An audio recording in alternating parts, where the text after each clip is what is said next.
अस्सलाम वालेकुम। दुआएं तो हमारी ज़िंदगी में बहुत अहमियत रखती हैं। दुआएं ही तो हैं जो अल्लाह और बंदे के दरमियान ताल्लुक़ मजबूत करती हैं। दुआएं तो मुकद्दर मोड़ देती हैं, टूटे दिलों को जोड़ देती हैं। अगर कोई रास्ता बंद हो जाए तो दुआएं वो रास्ता खोल देती हैं। दुआएं तो बड़े से बड़े पहाड़ को रेज़ा रेज़ा कर देती हैं। दुआएं ही तो हैं जो आपको अल्लाह से मिला देती हैं। अल्लाह ने तो ख़ुद फरमाया है, मुझसे मांगो मैं कबूल करूँगा। तो कैसे मुमकिन है वो तुम्हारी दुआओं को बेकार जाने देगा।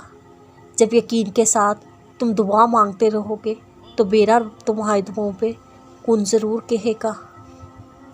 तुम्हारे मुंह से निकली हर दुआ अर्श तक ज़रूर पहुंचती है, क्योंकि जिसने मांगने का इख्तियार दिया है वो दुआओं को कबूलियत का दर्जा भी देगा।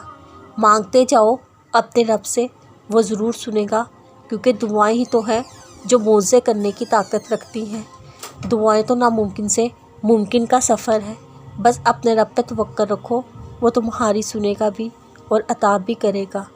वो हमारी कोई दुआ रद्द नहीं करता, बल्कि हर दुआ अपने पास संभाल के रख लेता है, क्योंकि मेरा रब ही बेहतर जानता है किसको कब और कैसे देना है। तो बस हाथ उठाओ और बिला झिझक मुक्ता यकीन से मांगो अपने रब से। जब दुआ के साथ यकीन को ना छोड़ोगे, मेरा रब तुम्हें भी अकेला ना छोड़ेगा।